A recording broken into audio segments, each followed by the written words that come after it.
exciting panel in front of us, so I will not spend much time introducing it. The topic of the panel is density and economic development. And when I was thinking about the topic, I was thinking, well, 25 years ago, if you arrived in Prague, you would see a very compact city, a city that had very clear edges. It was easy to define where is the end of the city and where the countryside starts. And we had a very high share of public transport on the everyday commuting. If you look at the situation now, 25 years later, we witnessed a very dynamic suburbanization process. We have about 140,000 people commuting every day to Prague, which is about 20% of the workforce. And the commuting happens mainly by individual transport, by cars. So how does this relate to the ideas and findings that we just heard from Professor Glaser? How does this rapid suburbanization in post-communist cities match with the findings of the importance of high densities and the benefits that it brings? I mean, there was another study that showed that cities that are twice as dense have, in general, 20% more patents per 100,000 inhabitants. So it's also the knowledge that's generated that's increasing with the increase of density. So these are some of the topics that I would like to discuss with my panelists. The first speaker and the first presenter is Pavel Hnilička. Can I ask him? Yes. Pavel is a renowned Czech planner, architect, graduate of the Faculty of Architecture of the Czech Technical University, and graduate of the ETH Zurich. He is the winner of the Grand Prix of the Czech Architecture from 2008, and author of an influential book on urban sprawl. In Czech, it's called Sídelní kaše. Since 2012, he has been also advising the Prague Institute of Planning and Development. Mr. Hnilička, welcome to reSITE. So, thank you very much. Yeah. First of all, I would really like to thank you to the organizers of this great event. I think that reSITE is really the most influential venues in Czech Republic and maybe sooner in the whole Europe. I'm very also pleased by the raising public interest in urbanism. My short contribution will be about density in relationship to the public budgets and especially to the urban sprawl. I think the urban sprawl is really one of the major challenges facing urban Europe today.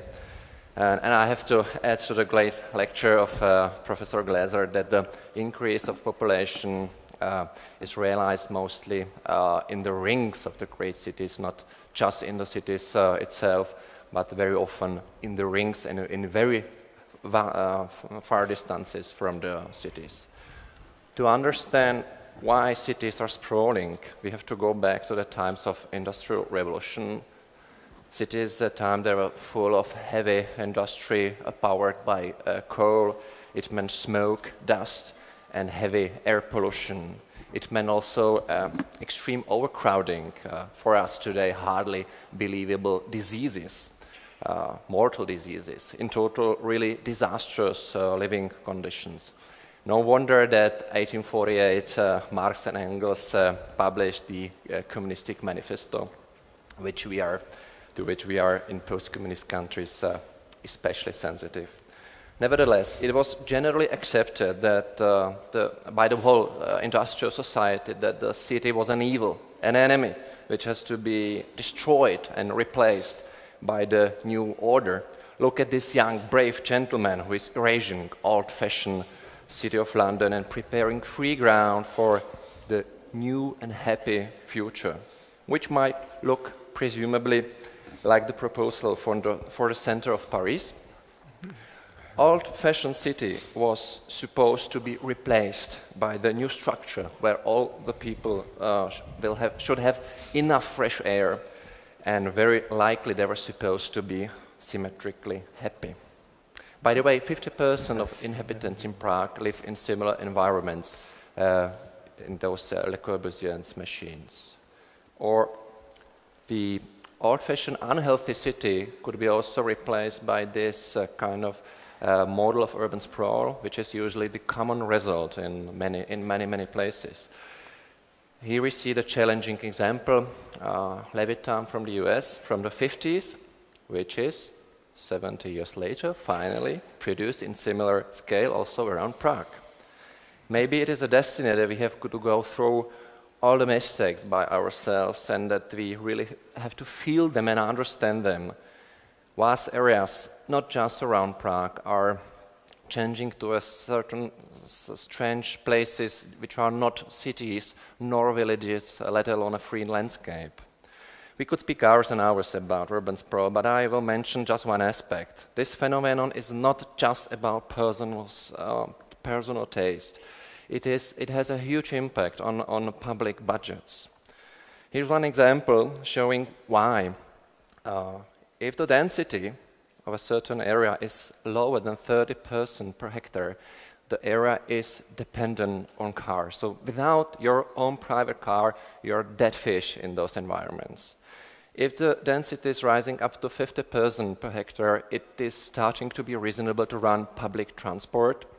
And finally, 100% per hectare is the magical critical mass which allows walking. So starting by this density, we can speak about walking cities or about areas where the points of everyday life could be reached on foot.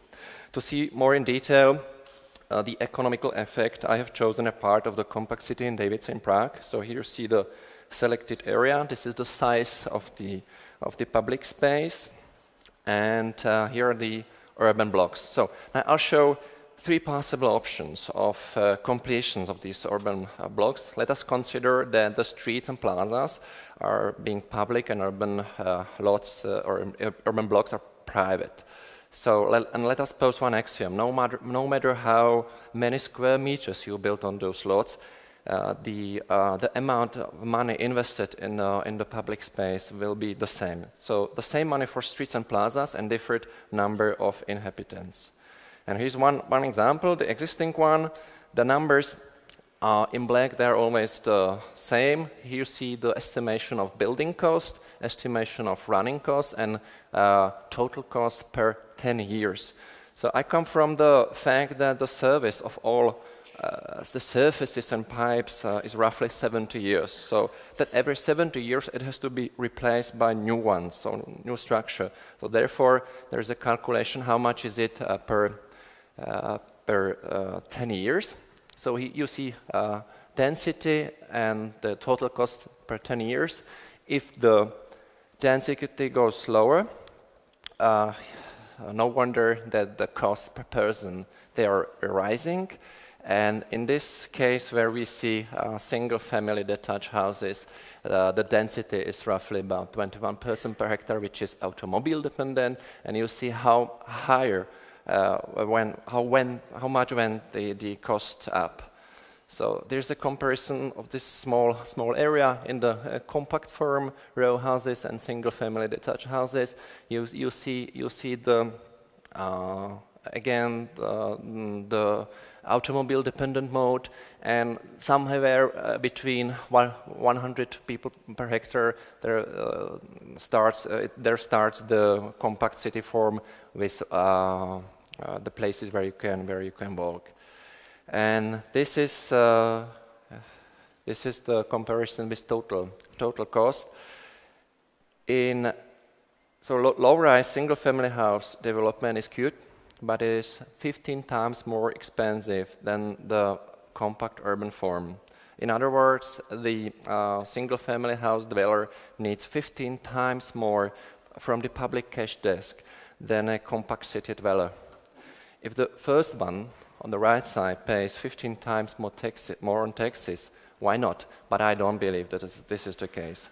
Of course, in these comparisons, there are no extra money included for the sprawled city, like extra highways or other highly expensive infrastructure, which sprawled city demands. But for the expression of the relation between density and costs, I think it's a good example. My question is, why isn't it better to build compact city and to have money left for schools, libraries, theaters, swimming pools, parks, and other public amenities? Our previous mayor, Bem, said to the eyes of the architect Jan Kaplický that the priority of Prague is to build tunnels, not the National Library. Jan Kaplický have won in the competition. And the heritage of Mr. Bem, the previous mayor, is Tunnel Blanca, which has caused an enormous debt of 40 billion crowns and created unbelievable moon craters in a short distance from the Prague castle. And I'm real thankful for our present mayor, Tomáš Hudeček, and his colleagues who, more than after 20 years after the Velvet Revolution, have started to seriously consider these questions and really opened doors for urbanism and planning. And I hope it will have a really positive influence on the city of Prague I truly love. So thank you for your attention.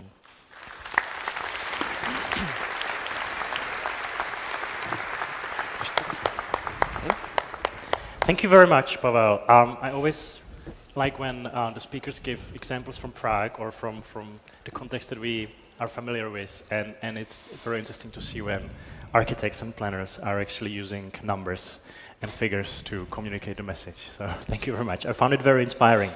The second speaker and presenter is Mark Johnson. Mark, can you please join us? Oh, here you are. Mark is a landscape architect and urban designer with a landscape portfolio of park, public space, and urban regeneration projects. As a founder of the firm Civitas, he has led projects of all scales and types in the US, Asia, Europe, and the Middle East. To name just one of his major achievements, he has designed and led the redevelopment of an abandoned airport in Denver called Stapleton into a mixed-use, highly diverse, and livable neighborhood. Mark is a frequent lecturer at universities and member of a working group on sustainable cities at Harvard. He is currently working on a design of a new neighborhood in Kabul, Afghanistan. Mark says that as a descendant of Icelandic immigrants to the US, he is stubborn and does not give up. So it's great to have you here. Thank you. Thank you. Is this on? It's exciting to be here, and welcome. A very nice start to the morning, very interesting. I'm a city kid.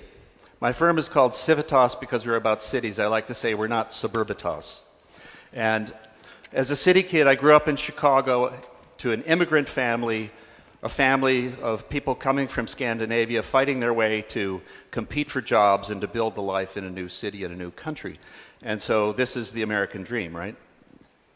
I believe that cities exist in some kind of cycle between social innovation and technological innovation. So in America, it's very obvious to see how this works, that paths cross by a river perhaps, people settle, they form a community, they grow food, they build schools, they have churches, pretty soon they have a small economy. And then technology changes, and they have to adjust. And that technological change causes a social and economic change, and there's a layering, if you will, of cities as time goes on. And what I'm going to talk about is just one project. It is in Denver. I work all over the world, but one project in Denver I've been working on for 31 years. So if you could go forward, please. I don't know. Oh. It's self-actuated. Look at that. This is our office. We're right next to Daniel Libeskind's new art museum in Denver. It's a bit like looming on us. We have a very unusual work situation. We have about 55 people, and they are architects, landscape architects, sustainability engineers, lighting designers, photographers, an economist, real estate developer, a real estate economist, all within one space, all collaborating, having a lot of fun.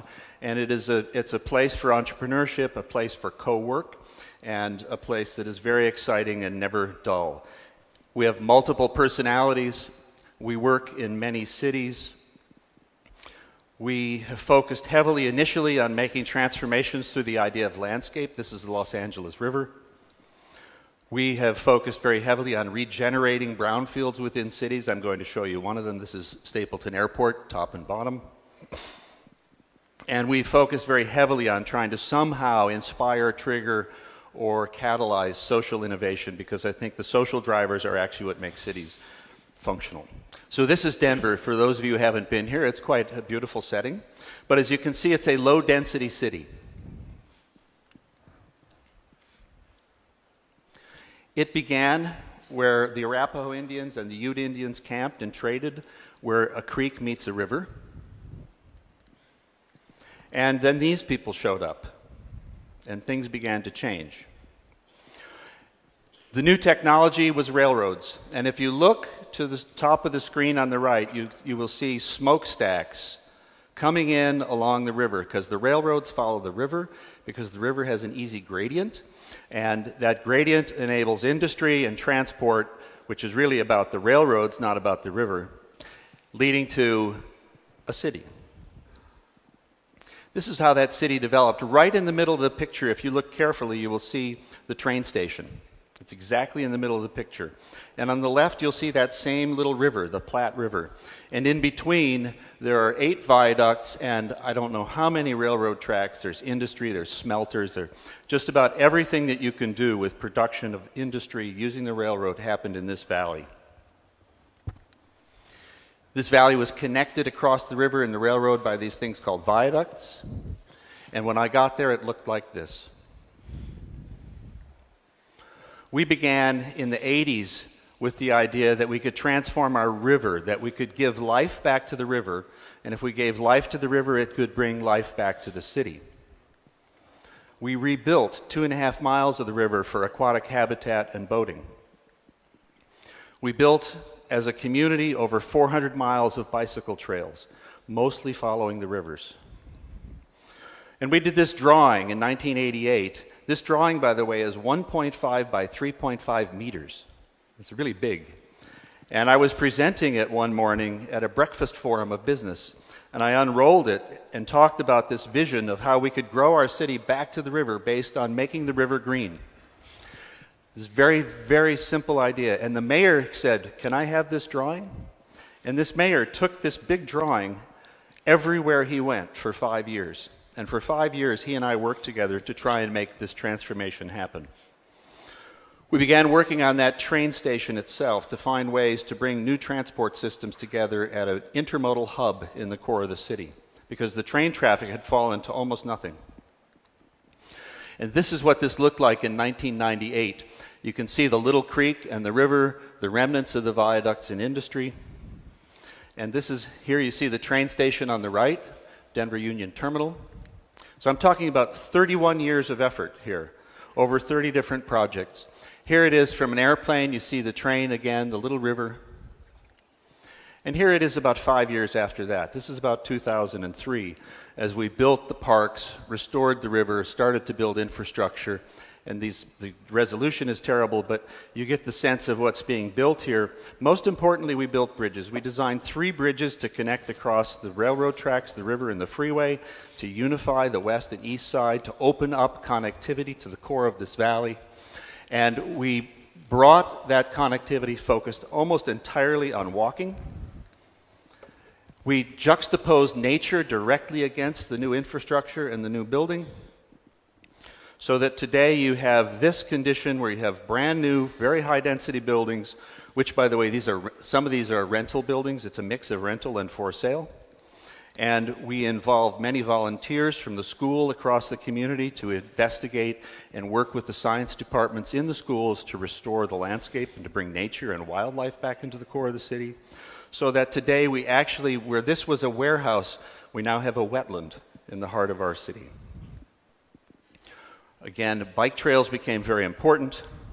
And here you see many, many construction projects. A heritage structure, the Moffett Station, the first train station in Colorado, that tiny little building, is now a community center. You can see that 2 railroad tracks remained. Out of 40 railroad tracks, we have 2, and they're still very active, but they're embedded right in the heart of this entire area. And you can see how new development is crowding up to the park and to the river itself. We have a new Institute of Contemporary Art designed by David Adjaye from London. We have a heritage building on the left, an old flour mill, which has been paired with a new building on the right. Again, the trains are everywhere. And today, this picture is only about a month old.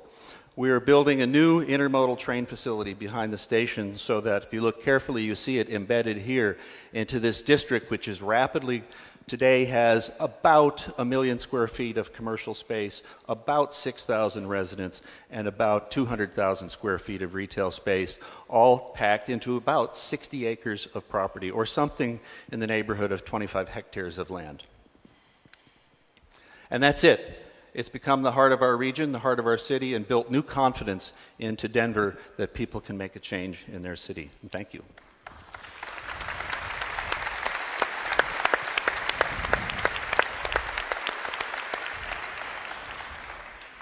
Thank you very much, Mark. Our next presenter and speaker is well known to the Czech audience, Professor Jan Švejnar. He is a Czech-American economist, professor and director of the Center for Global Economic Governance at Columbia University, and a leader of the think tank IDEA. He holds master and PhD degree in economics from Princeton University. Here in Prague, he is the chairman of the governing body of the internationally renowned Center for Economic Research and Graduate Education, Economics Institute, and he was the economic advisor to the Czech President Václav Havel, and himself ran for the presidential office back in 2008. Welcome in reSITE.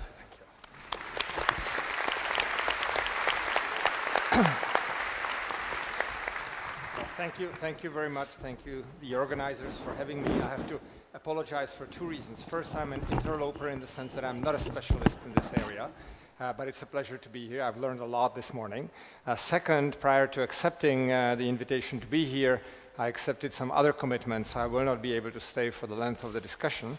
But with those caveats, what I thought I would say is a few words about what I know, namely what's been happening in the economic transition of this part of the world. And I've looked up a few things about densities, so I'll bring those in as a total layman into that, and end up on some challenging thought and perhaps generate a few thoughts then for discussion.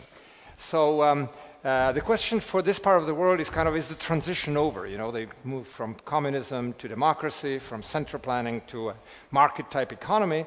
And the question is, 25 years later, you know, where are we? Where is the region? I think that essentially the transition is in many ways over. It's finished, completed, but there are important exceptions. Belarus as a country, for instance, clearly is still operating very much under the old system and so on.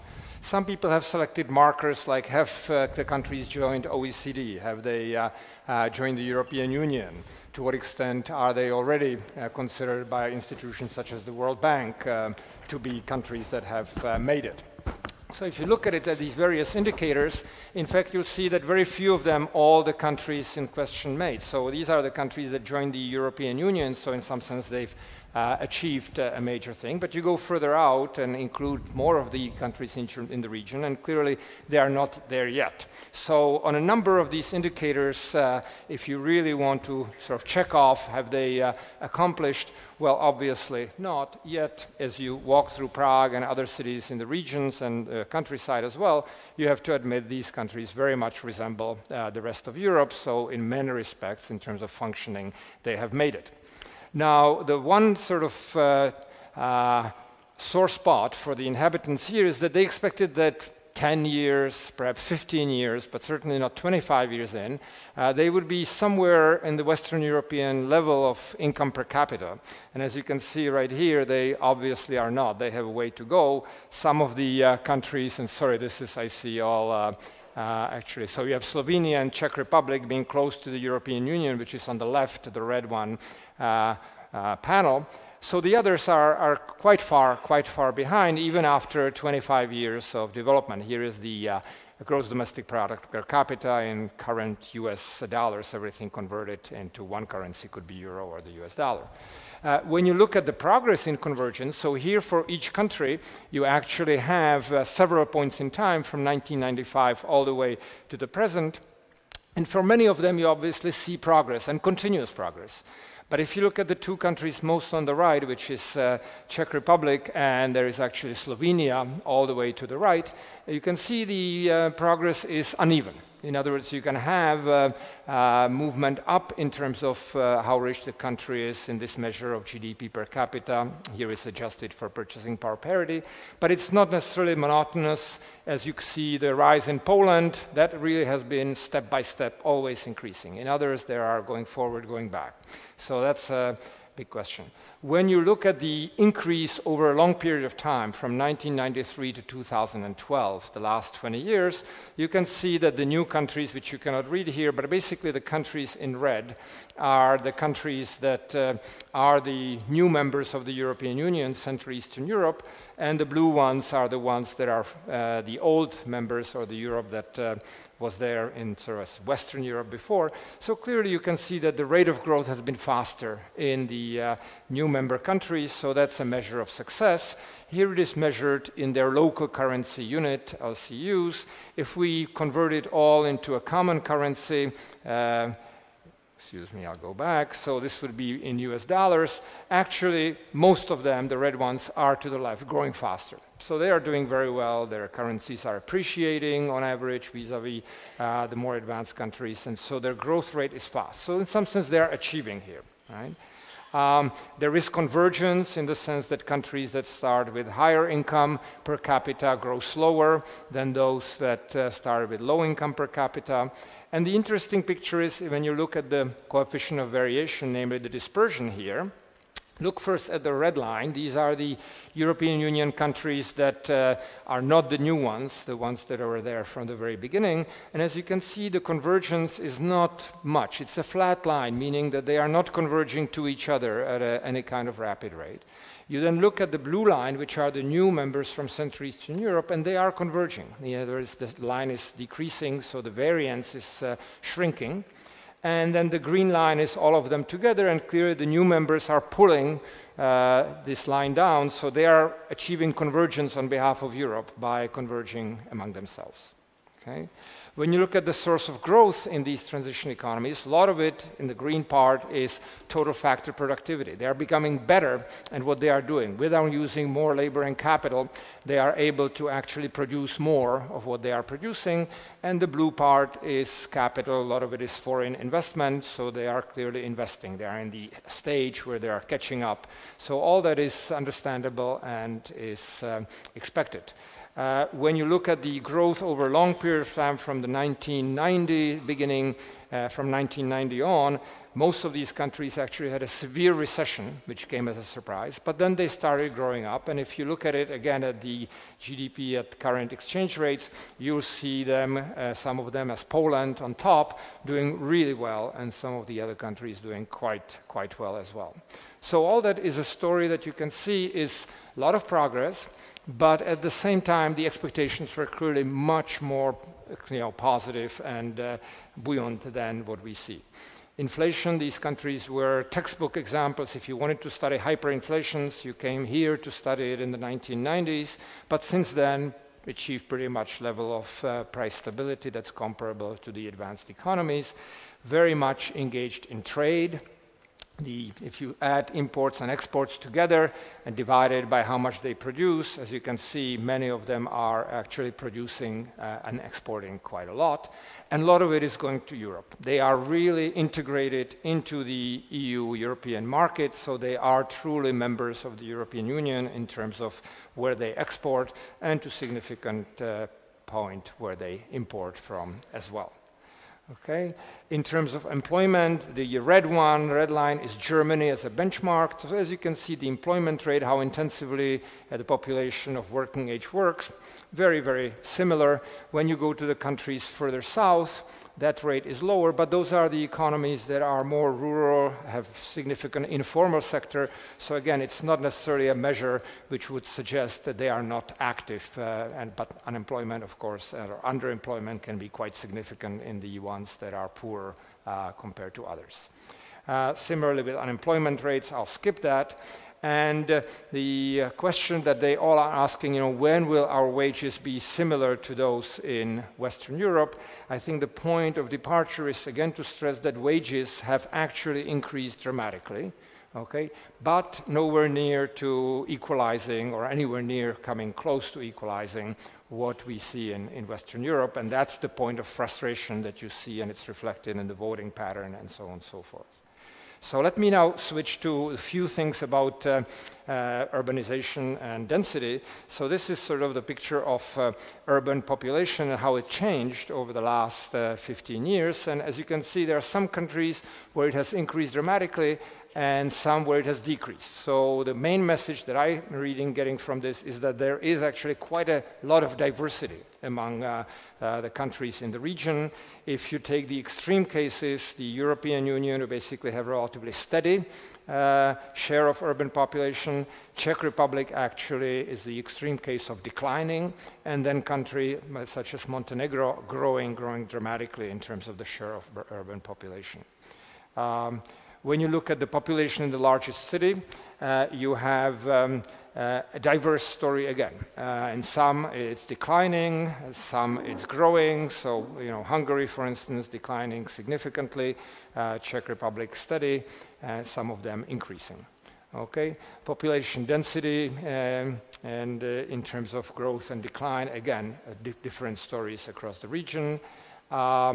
If you look at the intra-European Union comparison, and again, you cannot read all of it, unfortunately, here, but huge differences. So very diverse story across the whole region.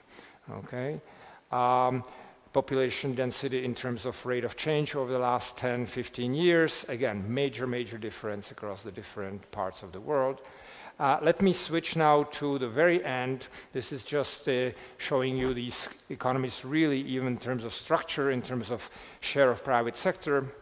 Most of them are operating just like the other market economies in the world. So in that sense, they have made the structural change. Clearly, there is sort of a question, why is there significant discontent? Why haven't they reached further than they have so far? Why their wages lag behind and so on? And it seems that if there is an answer, and we're searching for one, it is in the political culture, in the legal system, in the way the institutions are working, the efficiency or lack thereof of institutions. So they're mostly democratic market economies, but if you really are talking about when will they achieve the levels that the mature democratic market economies have, it may take a long time. So it depends what you sort of set yourself as a goal. And one thing that's amazing is that if you look at, this is my last slide here, if you look at measures of corruption, and this is sort of the role of institutions, the further east you go, the darker the picture, meaning the darker, the more corruption there seems to be. And there are different ways to measure it, different institutions try to measure it, and the picture is roughly the same. So I think the big issue really is, and it's one that's actually worldwide, is to what extent as these countries proceed and develop in the traditional sense as well as the more alternative sense of the word, will they actually switch to a less corrupt, more institutionally based, more trust-based type system that seems to work much better? Or will, in fact, that mode of operation, with a lot of corruption, be the one that will become the norm? Because if you had India, China, and some of the fast-growing economies here, they also would have the dark color. So on that note, thank you very much.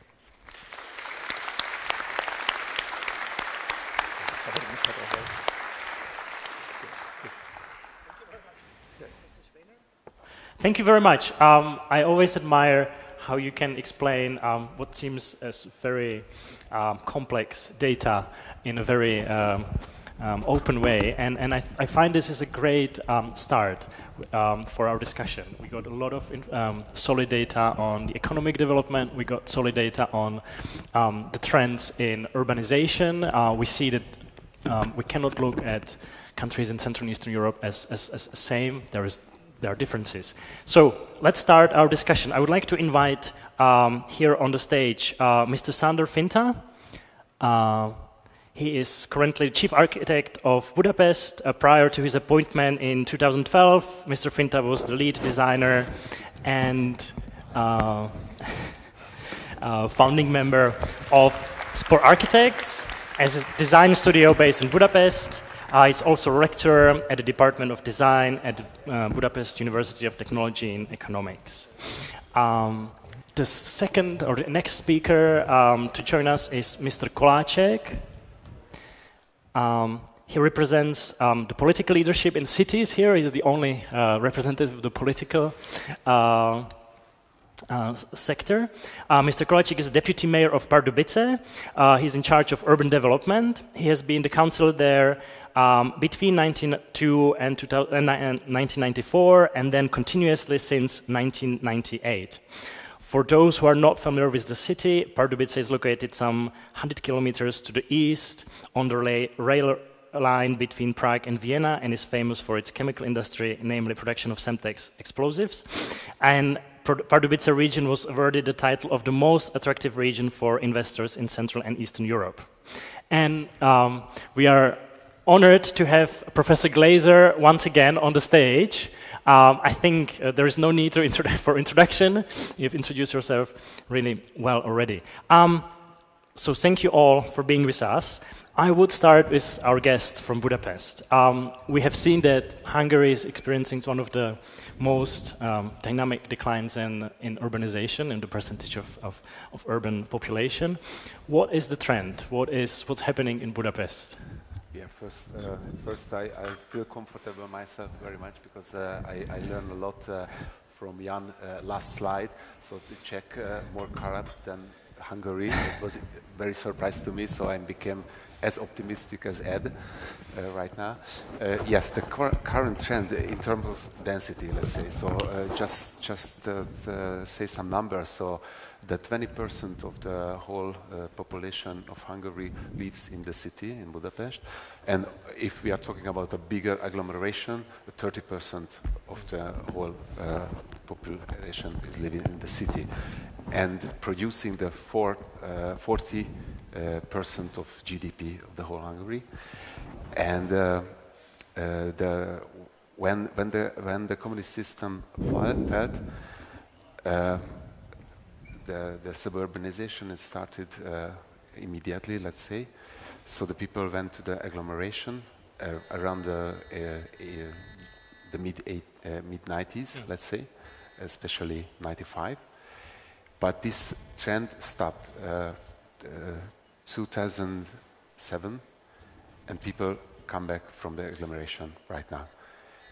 But it still causes a lot of problems because each day 600,000 passengers pass the border of the Budapest. It's huge traffic, huge, especially by car, and it's caused a lot of problem. And again, we have a quite dense city center, let's say. In general, the 2/3 of the population of the city lives in a 1/3 of the territory, and 1/3 territory and 1/3 of the population lives in a 2/3 of the city, let's say. And it's like an agglomeration. So we have a quite dense city center, and then a former industrial area, and then people live in a detached house and a very low density, like in an agglomeration. But you are in the city right now, and then. And when you said in 2007 the trend stopped, what do you think was the driver for change? What happened?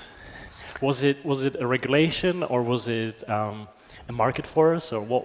Especially it's driving for the economy. So because of the price of the petrol, for example, it's a very important thing. And of course, the promising of the nice future is just felt. I mean, at that time, you could buy on a very low price a territory, and you could build up a house there, but then the municipality cannot build up public services like good schools, good cultural infrastructures. So that's why people has to come back again and again in the city center. And is the planning department in Budapest, does it have any tools to increase density in the city? Do you have any planning tools? How good are you in regulating? That's a very important question, actually, because you have to consider that after the spontaneous privatization, let's say, the ownership of the municipality or the government is very limited, you know, and that's why you don't have you cannot influence the change by the territory. So as a classical developers, and of course you have plans, master plans, zoning plans, but so far in the private developers has enormous square meters in their pockets. So I can say today you can build up a twice bigger city as we have without any master plan. That's interesting. Can we hear some experience or examples from Pardubice? Pardubice is a small town. It's a town of about 80,000 inhabitants. But they're very innovative. They're working on a new master plan. The title of the master plan is Return to the City. So I was wondering, what's your experience with promoting this new master plan, the regulations, and what are the challenges when you have to explain this to the politicians or when you have to explain this to the public? My jsme zvolili v posledních letech politiku koncentrovat rozvoj města do zastavěné části, to znamená do toho kompaktního zastavěného území. Pardubice mají, tak jako většina měst, nejenom to vlastní zastavěné území, ale má i vesnické části. A ta politika je koncentrovat a zkvalitňovat život v tom vlastním městě. Má to ekonomický aspekt, protože rozrůstání města do volné krajiny dál od centra je prostě pro nás velice drahé. Ono se často opakují slova udržitelný rozvoj, ale my to zažíváme na vlastní kůži každý den a proto i v novém územním plánu, jeho zadání jsme schválili v roce 2010-2011, tak jeho hlavním motem je spojení slov návrat do města. Ono z toho v podstatě vše vyplývá. My chceme, aby potenciál, které město Pardubice má právě v tom centru a v tom kompaktním zastavěném území, a každé město určitý potenciál má, některé větší a některé menší, tak chceme ho využít.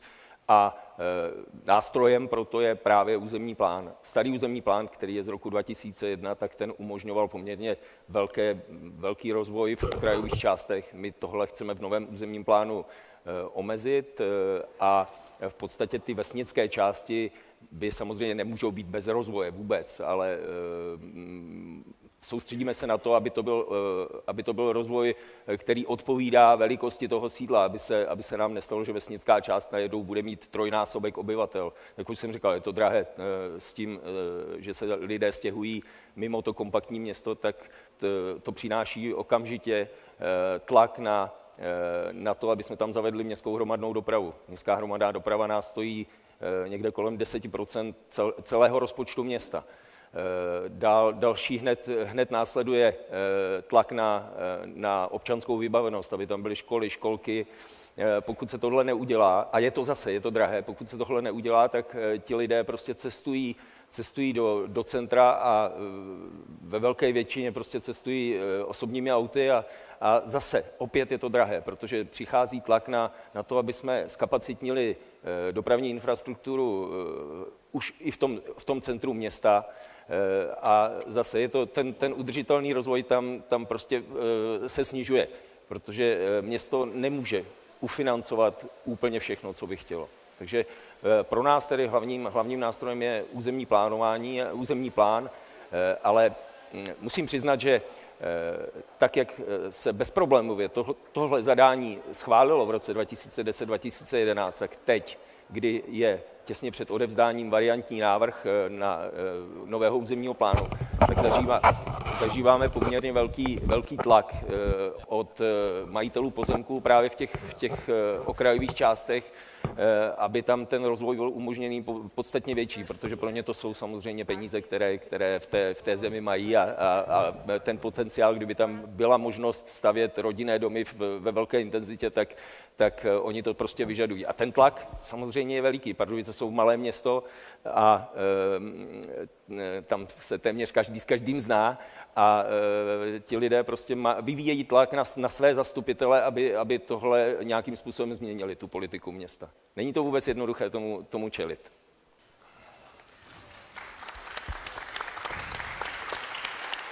I would use the opportunity. We have Mark Johnson here with his enormous experience from different countries. Would you have a recommendation for Pardubice, how to convince those who are against such regulations?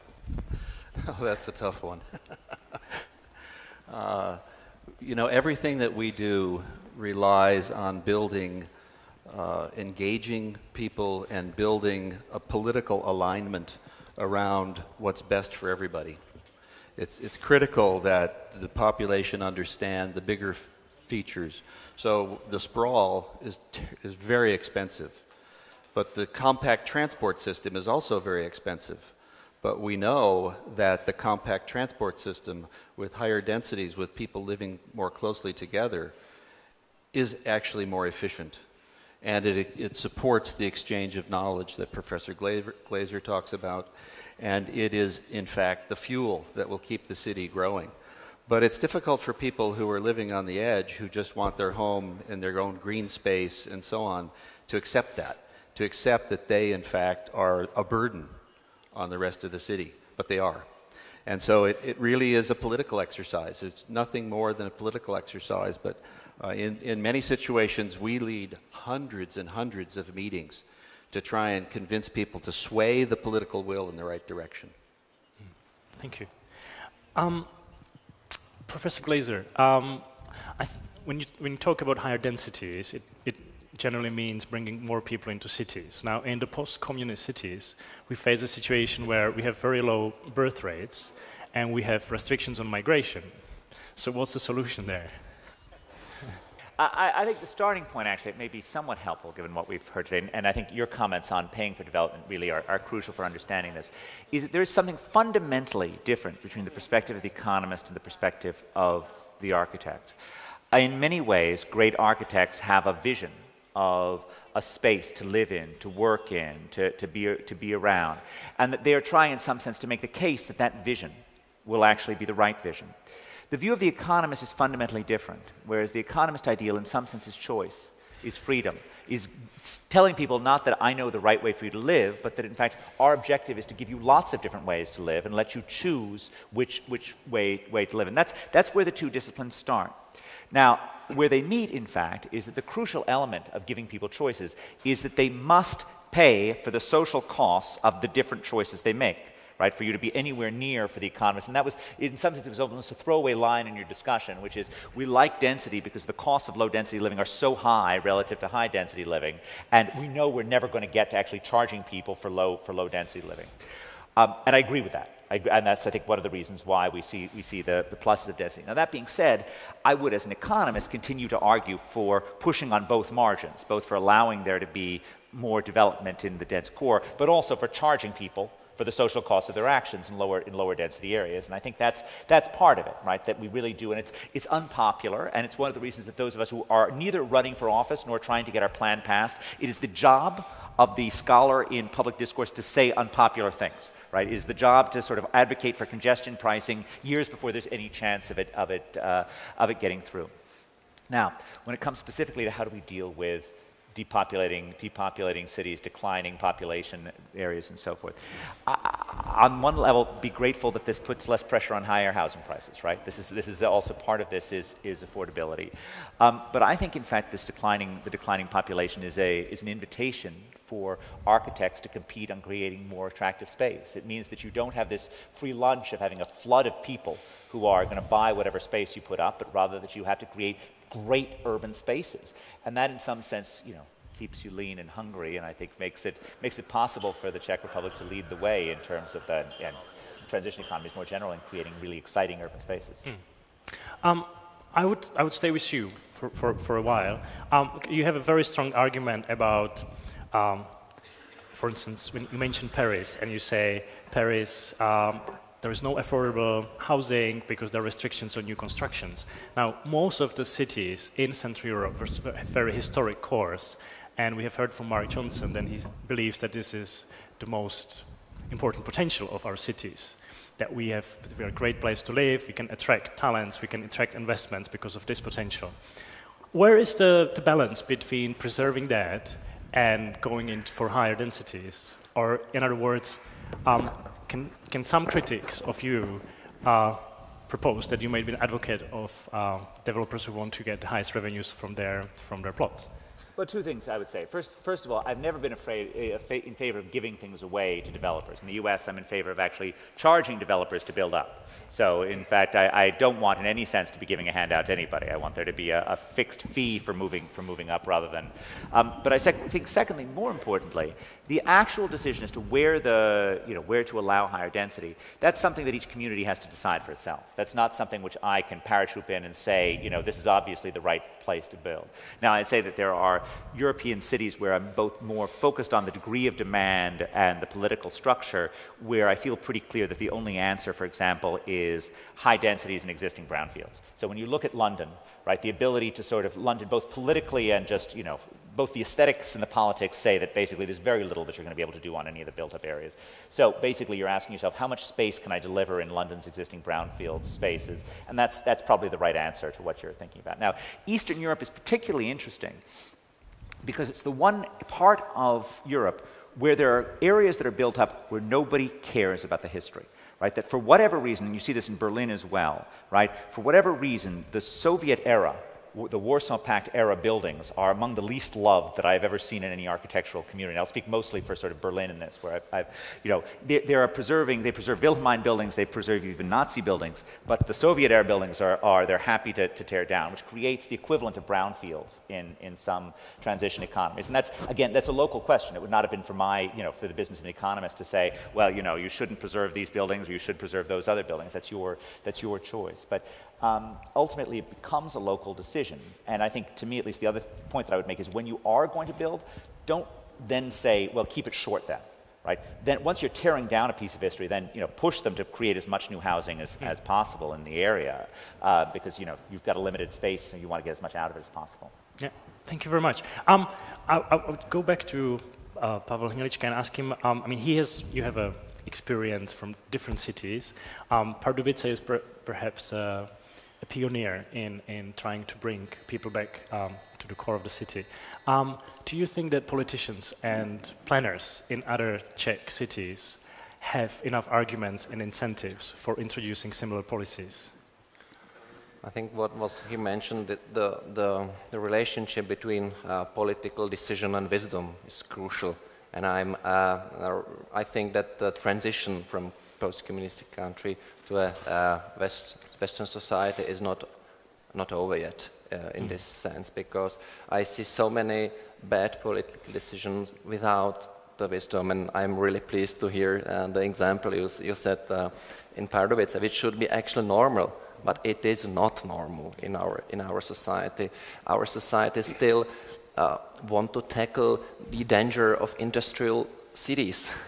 They say density is bad. We have to build up low-rise development. We should have more fresh air. And I was working on, and I'm still working on the building code for Prague. And I was trying to say that there should be variety of structures, from the low-rise to the not high-rise, but a bit denser situation like we have already in Prague. And actually it is prohibited by the law we have now. Like the situation I saw in Davice, this environment, these atrium blocks, they are prohibited nowadays. You cannot build them. And I think this is silly, and we are trying all the best, like to say, okay, the politicians have to decide whether this situation should be placed here or there, but there should be an option. And we still are fighting for the option to do it. It's crazy. Because the argument is like, yeah, if you build denser, you will have more cars, and they will make noise, and the air will be polluted. And it's the vice versa. Because what I'm trying to show, in the denser situation, you don't need the car, you can walk. So you have less air pollution. And then I think there's so much open questions within the society to be talking about. And our post-communistic country is not in the level of mutual understanding. So do you see any light at the end of the tunnel? What? Is there any light at the end of the tunnel? Yeah, I believe so. I believe so. When I hear the rising and I see the rising interest in planning, and I really hope in a better future, because what had happened in Prague in the last 2 years on the Institute of Planning, this is just incredible. How many people are involved in planning? What is going here? It's so incredible. Would that be a similar situation in Budapest? Would you have this new appraisal almost of ideas of bringing people back? The same discussion exactly, fortunately we don't have so much problem with the historical site. I mean, because as I mentioned, we have a very quite dense, as dense as Paris in total, the historical center. So we don't need to make a bigger high-rise building, whatever.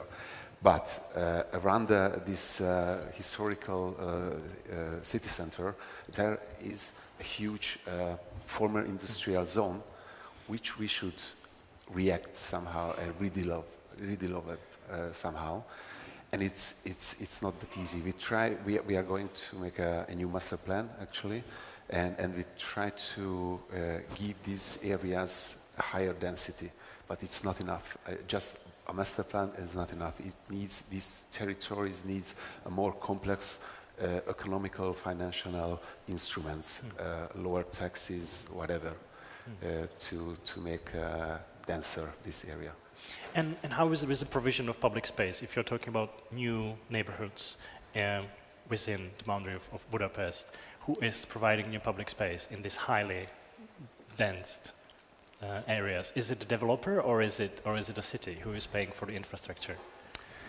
Yeah, it's definitely it's a city who doing this. Actually, the lack of the last 20 years that there was no good negotiation with the private investor and the city.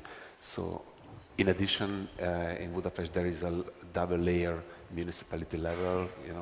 There is autonomy of the district municipalities and the whole municipality, so it's also very confusing. So there was no a big power to make a negotiation with these private investors. So what happened practically is a monofunctional ghettos was built the latest 20 years, let's say. So just simply housing, just for simply office buildings, sometimes without any public services. And then after the city has to build up these services, which is also cost a lot of money. Maybe, can I get a brief comment on this from Mark and maybe later from Professor Glaser? Who should be bearing the costs of higher density, more infrastructure, provision of greater public spaces for the higher densities?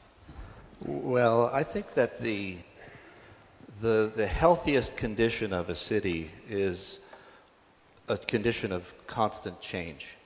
That it's critical that there's social health, physical health, economic health, and these three things, if they're always in a dialogue, that's what makes reSITE so good, is that we're having a dialogue about these issues. If these issues are always in dialogue, I think that who pays goes with the flow of that conversation over time. So you will see cities that from time to time will put a great deal of emphasis on making the private sector pay. And then it maybe will swing to making the state pay. And then maybe to the municipality pays. Because as cities change, the initiatives change. You go through periods where there's economic downturn and everyone suddenly is interested in developing economy.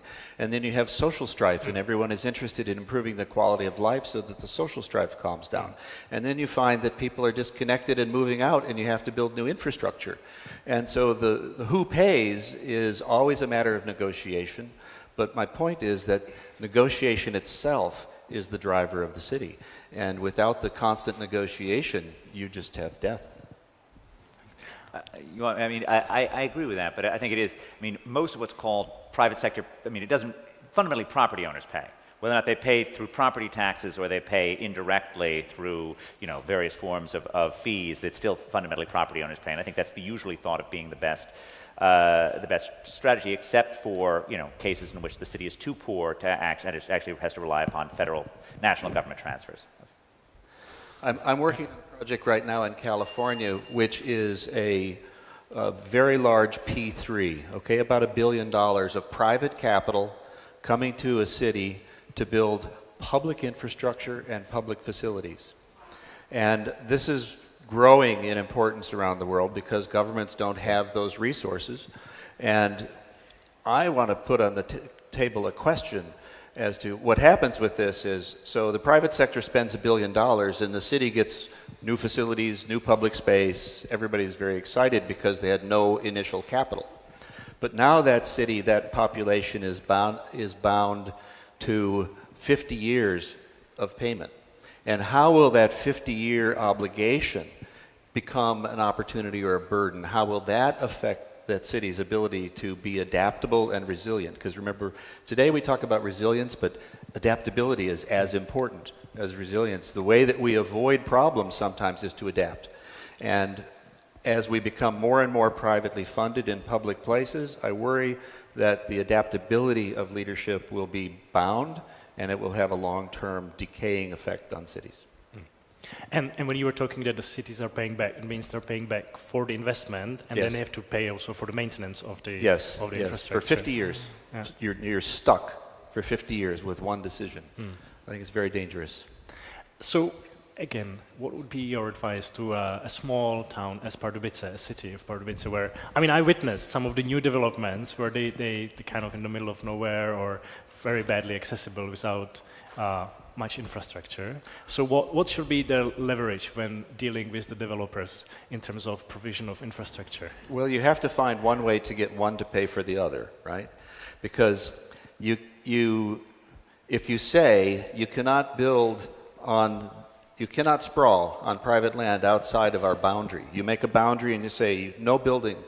Well, you just took ownership over the cost of building inside the boundary, because the boundary comes with a consequence that you make that kind of hard decision. Instead, if you can find a way to negotiate how you are supporting modest levels of outward growth, but more aggressive levels of inward growth, and to get those funds somehow transferring.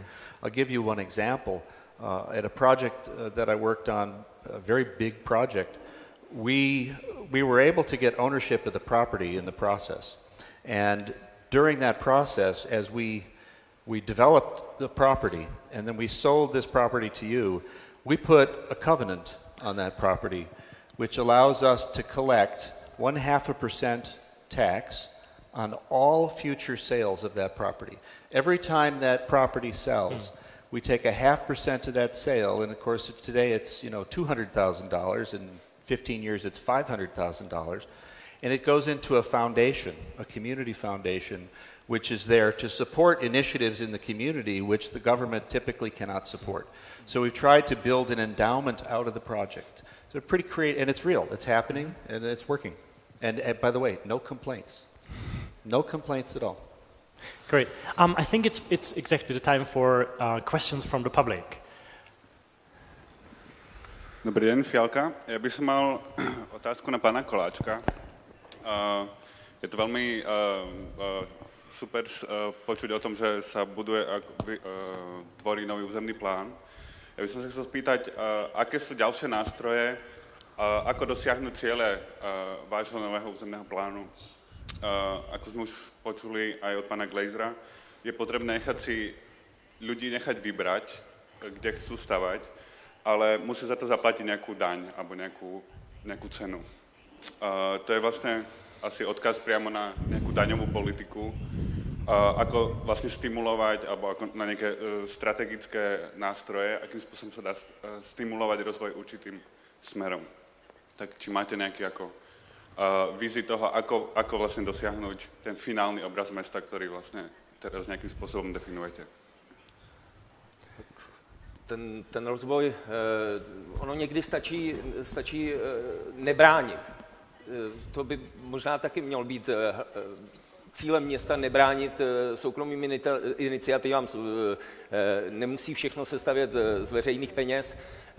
A co my třeba jsme zvolili za taktiku, je zatraktivnit život v tom samotném centru nebo v tom zastavěném území.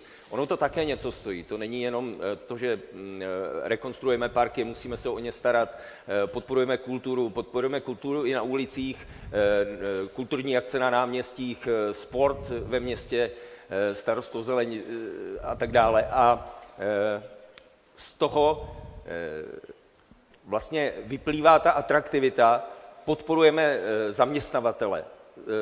Hlavně samozřejmě cílem je, aby jsme podporovali zaměstnavateli s vysokou přidanou hodnotou, protože potřebujeme, aby měli práci jak vzdělaní lidé, tak ale samozřejmě ne každý může dělat ve firmě, která dělá vysokou přidanou hodnotu, takže samozřejmě jsou u nás v Pardubicích i firmy montovny, kde najdou uplatnění lidé, kteří nemají takové schopnosti.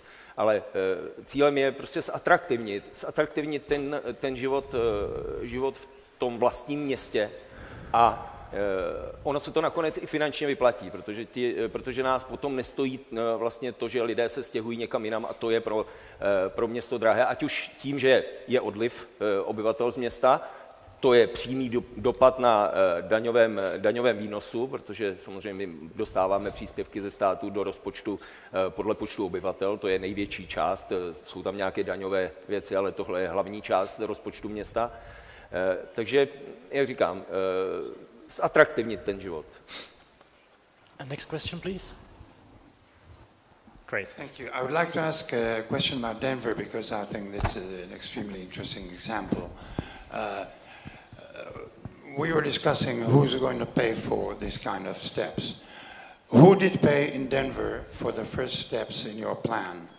Let's say the first 5 or 10 years. Was it private capital or was it public money? It's primarily public capital in removing the infrastructure that the public had created over the 100 years. So I mentioned 8 viaducts. So the public paid to remove those viaducts and build new roadway connections.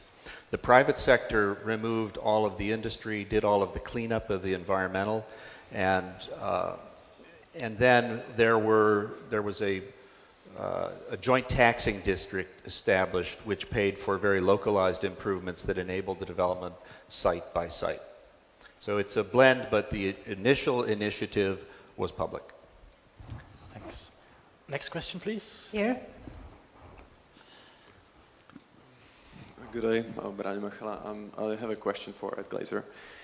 I'd like to know, Mr. Glazer, Professor Glazer, your position to process of suburbanization and the position of state or government or local government in this process. As a proponent of new neoclassical economists, urban economics, I guess that you would say that the state should give up any intervention in regulating the suburbanization process. So I'd like to know what are the causes of this process? What do you think what are the main driving forces behind the process of suburbanization? Because both socialist cities have different trajectories, and during the socialist era, we didn't really experience the process of suburbanization. Whereas in 90s, so at the time when we adapt to new socio-economical and political conditions, the process triggered significantly. So my question is, what should be the position of local authorities and the regional authorities in this process, which is quite the opposite of what we're talking about density? So, because it decreased the density. Thank you. It's a very helpful question. So I think first of all, if we start at the level of the national government, right? What's the basic starting point of urban and regional economics to how national government should think about place A versus place B? And I think the point that I've always tried to make on this is the objective is to help poor people, but that doesn't necessarily mean helping poor places. That it is possible to make huge mistakes by trying to, boost up every declining area in the United States. for example, or boost up declining, boost up as a child, I wrote a 21-year-old working in Rome, I wrote a paper on sort of all the tax breaks you got in Italy from working in the Mezzogiorno in southern Italy, which I was convinced was a mistake then, and I'm still convinced was a mistake now.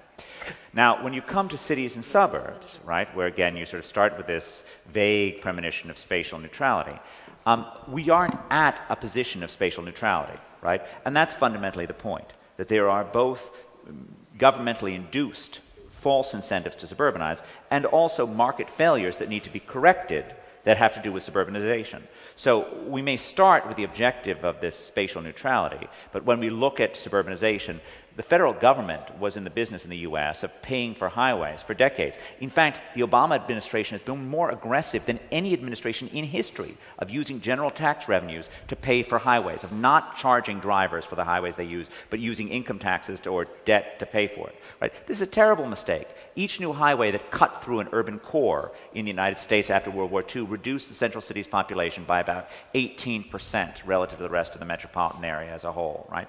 This is this is a federal act that, far from being neutral, is deeply anti-urban. So yes, in some sense, I'd like to get to spatial neutrality, but that does not mean leave it currently alone. That means take actions right now to right the wrongs, not just of the past, but of current policy. A second huge policy that we undertake, we subsidize home ownership like crazy by inducing people to borrow to bet on the ups and downs of the housing market. This is crazy along many dimensions, but it's crazy also because it's anti-urban. There's a close connection between structure type and ownership type. More than 85% of single-family detached dwellings in the United States are owner-occupied. More than 85% of multi-unit dwellings are rented.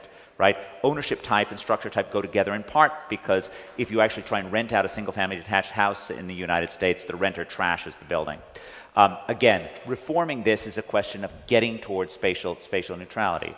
A third major issue that goes on is the way that we've structured schools in the United States, where people have to suburbanize to get decent school districts. This is governmentally induced, and it's madness, right? There's no natural reason why you can have it. So you can have a view which says, look, I don't want necessarily to have the government trying to bribe people to move into cities, but I do want them to stop bribing people to move into suburbs. And I do want policies that actually charge people for the environmental costs of their actions, to charge people for the infrastructure that they use. So I think, I'm very much in favor of some sort of ideal of spatial neutrality, but for me, cities are currently getting a raw deal, and they need to be getting a fair deal going forward. Thank you. Another question from the audience? Hi, thank you for the previous question, because it brought up a very important issue in this whole discussion, that we're discussing American examples and Eastern European examples on the same terms, whereas the dynamics, the trajectory was different. And I come from Warsaw, Poland, and I can see a process there that undermines one of Professor Glazer's points about deregulating the, about general deregulation that could lead to more affordable housing, reducing the cost of buying places in the city.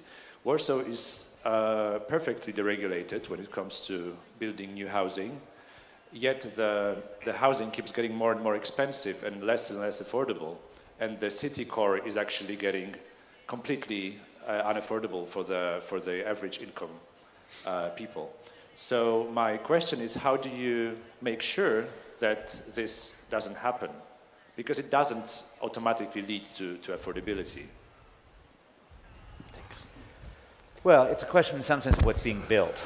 And I don't have a lot of what we say in terms of new supply increasing prices is the fact that you're replacing relatively lower end structures with much higher end structures, which naturally leads to a mismatch between what middle income people need and what's being delivered. On some basic level, I have no problem with planning agencies worrying about the delivery of middle-income housing. I mean, it's not in fact, I was just writing a column this morning for the Boston Globe specifically on the rise in ultra-high luxury tall buildings that deliver, whether or not we're talking about 157 in New York, 90 buildings on a 1,000-foot high building, or in the case of this structure in Boston, 180 units.